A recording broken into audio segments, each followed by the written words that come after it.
Hi guys, my name is Daddis. Today we're going to talk about shadow boxing.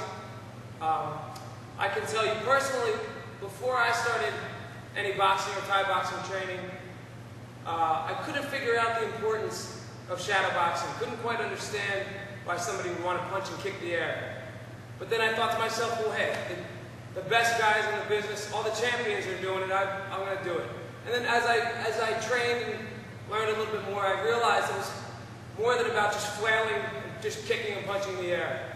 You have to use your imagination and use a lot of visualization as well. So I'm just going to shadow box here for a second.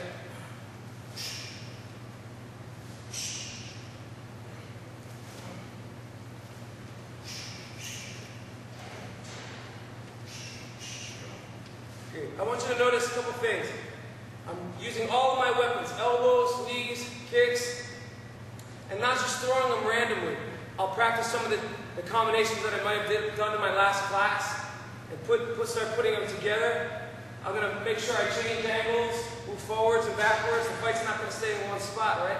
So you have to visualize an opponent being in front of you, facing you, of course, and them throwing attacks.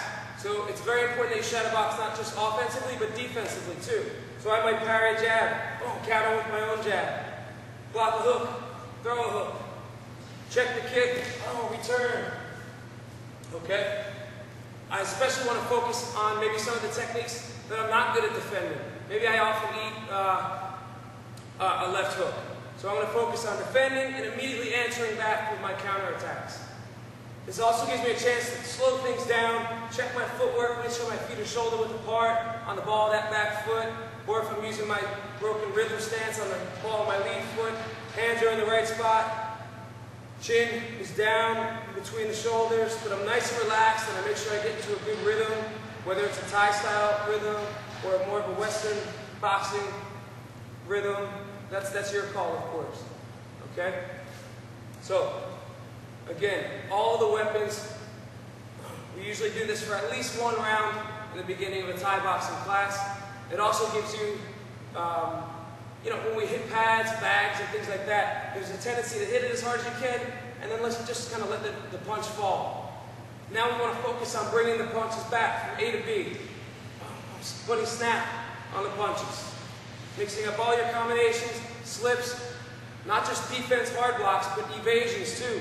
Evade the head high kick, answer right back, slip the cross, throw the overhand right, whatever it may be. Okay guys, so use your imaginations, make sure you check your form. If there's a mirror there, great. If not, you can still do it. It's going to also provide you with a valuable warm-up before you start hitting the pads, shields, whatever it may be. Okay guys, thank you very much for your time. Remember, shadow boxing is a useful tool. Don't skip it, please. Okay, go train.